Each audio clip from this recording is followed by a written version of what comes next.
자, 이제 마지막 기업은 소파이입니다. 소파이는 사실 할 내용이 많지는 않아서 오늘 간단히 끝날 수 있을 것 같은데요. 미국의 대표적인 핀테크 기업이죠. 네, 소파이 간밤에 주가 9% 급등을 했습니다. 그래서 월가에서 최악의 상황은 벗어났다라고 이야기를 하고 있고요. 사실 오늘 뭐 보건스탠리의 제프리 아델스는 뭐 거의 코멘트 수준으로만 보고서가 있었기 때문에 요 모건스탠리 거를 대문짝에 제가 올려놓은 이유는 요 제프리 아델스는 약간 회의론자였거든요. 비관론자.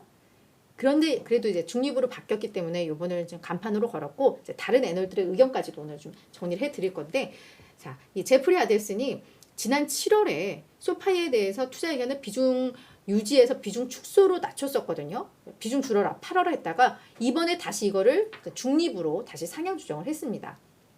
목표가는 그대로 뒀어요. 그냥 7달러. 현재 주가에서 한 7% 더 빠져야 된다인데, 이건 왜냐하면 간밤에 주가가 9% 오르면서 그래요. 그러니까 지금 그냥 투자 요 위험 대비 기대 이익 요건 그냥 딱 중간 정도야, 중립이야라고 사실은 이야기를 한 거예요. 간밤에 많이 오르면서 이게 주가 더 빠져야 된다가 된 겁니다. 그거는 좀 확인을 하셨으면 좋겠습니다.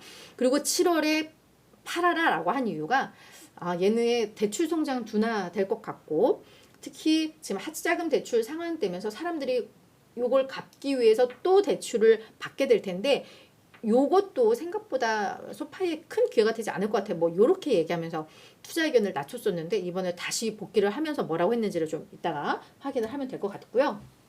자, 소파이 2011년에 설립된 핀테크 기업입니다. 처음에는 그냥 우리 학자금 대출, 미국은 워낙에 학자금 대출이 많으니까 학자금 대출 회사로 설립됐다가 사업 영역을 계속 확대를 했죠. 그래서 지금은 뭐 모기지 대출도 하고 그냥 개인 대출, 뭐 이게 신용 대출일 수도 있고, 그죠? 그것도 하고 뭐 투자라던가 뭐 다양한 금융 서비스도 제공을 하고 있습니다. 여기에다가 이제 플랫폼, 이 갈릴레오라는 플랫폼인데 이게 원스톱 디지털 플랫폼을 제공합니다. 그래서 뭐 요 갈릴레오 하나 깔면 여기에 복수의 계좌와 뭐 다양한 기능을 하나의 앱에 배치해서 되게 사용하기 편리한, 그래서 뭐 핀테크 플랫폼계의 뭐 아마존 웹 서비스다, 뭐 요런 평가도 받는 뭐 요런 게 있습니다. 자, 그런데 요 소파이가 지난 30일 장 마감 후에 3분기 실적을 공개를 했었어요. 사실 이것 때문에 보고서가 나온 걸 텐데, 매출 전년 대비 27% 증가하면서 예상 웃돌았고요. 우리 학자금 대출이 거의 뭐 2배 가까이 늘었어요. 라고 이야기를 했습니다. 앞서서 이제 모건스탠리가 이야기했던 전망과는 좀 다른 결과가 나온 거죠. 그리고 조정 EPS는 여전히 적자긴 해요. 3센트 적자인데 시장에서는 8센트 적자 예상을 했으니까 수익성 개선이 빨리 이루어지고 있구나. 시장의 관전 포인트가 수익성 개선 언제 될까였거든요. 그것도 이룬 거죠. 전체 고객 수가 690만 명으로 3분기에만 71만 7천 명이 늘었다고 합니다. 소파이에 대한 관심이 늘어나고 있어요. 예치금 157억 달러로 요 3개월 새 23%가 늘었다고 합니다. 성과들이 괜찮았어요. 그러면서 연간 매출 가이던스를 확 상향 조정을 했고요. 회사에서 뭐라고 했냐면, 사실 이 기자회견 컨퍼런스 콜에서의 내용들이 저도 이제 좀 읽어봤는데 좋은 내용이 사실은 엑기스 같은 내용이 너무 많았어요.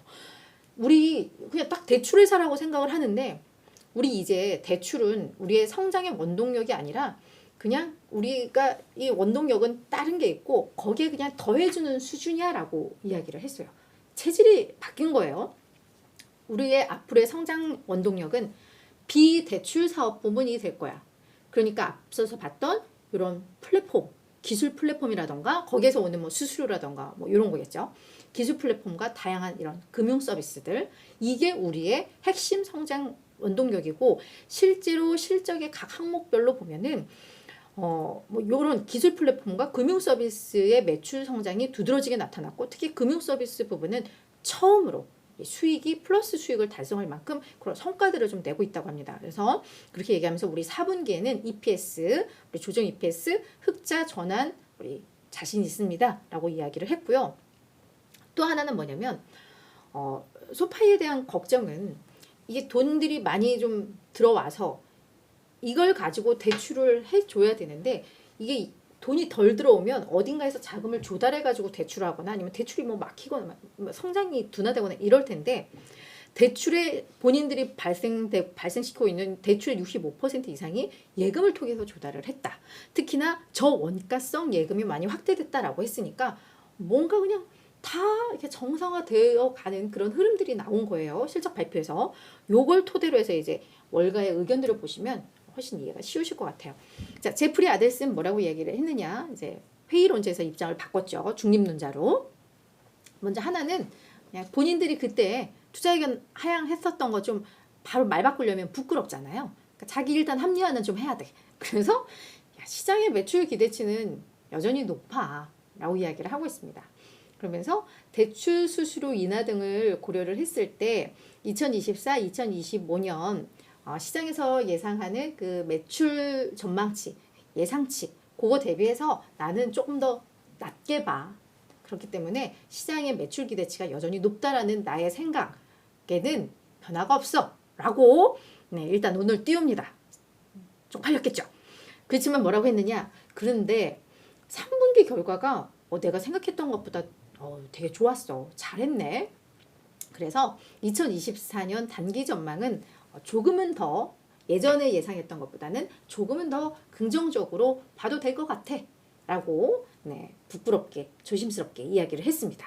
그러면서 플러스 또 하나 지금 소파이는 뭐 이런 유동성이라던가 이런 것들에 대한 우려가 있었을 법한데 현금 및 현금성 자산이 지금 28억 달러라고 회사 측에서 발표를 했는데 그러면 유동성 우려도 이제는 완화가 됐어. 자본 상태에 대한 우려도 많이 완화가 됐어. 그런 점에 있어서 나는 이제는 소파이는 중립 의견을 가져가도 된다라고 판단해 라고 이야기를 한 겁니다. 자, 다른 월가에서 다른 전문가들은 어떻게 보는가 봤더니 일단 파이퍼 샌들러의 케빈 바커는 뭐라고 했냐면 지금 소파이가 블랙록과 또 약간 파트너십을 체결을 했나 봐요. 그래서 블랙록은 자산 운용사잖아요. 그래서 이들이 운영하는 그런 펀드나 뭐 이런 것들을 일부 또 증권화를 하고 뭐 이런 과정을 지금 소파이와 또 협의 중인가 봐요. 그래서 11월 중순쯤에 아마 요게 또 공개가 될 것 같은데 그래서 뭐 요거를 아마 소파이의 그 제품에 뭐 투자를 하거나 대출 상품에 투자를 하거나 뭐 이런 방식인 것 같아요. 그래서 소파이가 개인 대출을 할 수 있는 자금을 블랙록으로부터 이렇게 받는 약간 그런 개념이라고 하니까 그래서 요 논의가 되고 있기 때문에 소파이의 어떤 자본 부분에 대한 압력이 많이 완화된다는 점에 있어서 요거 되게 긍정적인 소식이라고 생각해 라고 이야기를 했고요. 또 하나는 대출 성과 우리 이렇게 빨리 나올지 몰랐는데 잘했다. 소파이 3분기에 대출 진짜 잘했네 라고 평가를 하면서 소파이 괜찮아 라고 이야기를 하고 있습니다. 투르이스트의 앤드류 제프리는 소파이를 계속 매수 의견을 제시하는데 목표 주가는 살짝 낮췄어요. 근데 아까 주가가 7점 몇 달러였으니까 지금 목표 주가 14달러로 낮춰도 엄청나게 더 오를 수 있다라고 확신하는 요 증권사인데 여기서 뭐라고 했냐면 얘네 대출 실적 정말 인상적이었고 비대출 부분에서의 예상 밖 성과 우리 정말 놀랐어. 너무 긍정적이었어 라고 평가를 하고 있습니다. 그러면서 고금리 상태가 지속되고 경제 상황이 좋지 않으면 소파이는 당연히 좀 고민스럽고 힘들겠지. 그런데 소파이가 비즈니스 모델을 전환하면서 이런 변화를 통해서 그래도 대응력을 계속 높이고 있는 것에 대해서 우리는 높이 평가를 해. 그래서 소파이의 주주들이라면 수년간에 걸쳐서 시장 수익률을 웃도는 그런 성과를 거둘 수 있을 것이라고 우리는 믿는다라고 이야기를 했습니다. 자, 월가의 전반적인 평가 보시면 일단 19명이 소파이에 대해서 투자 의견 제시하고 있는데요. 6명만 매수입니다. 이 중에 하나가 아까 우리가 봤던 요 트루이스트 또 여기 포함이 될 것 같아요. 그죠? 그래서 매수 비중은 한 32%에 불과하고요. 전체적인 월가의 컨센서스는 중립입니다. 중립이고 평균 목표 주가가 그래도 9.4달러예요. 그래서 올 들어서 주가 한 64% 상승을 했는데 그럼에도 불구하고 그래도 더 올라갈 수 있다는 의견들이 많아요. 그래서 추가 상승 여력은 한 25% 정도 있는 것으로 월가에서는 평가를 하고 있는 상황입니다.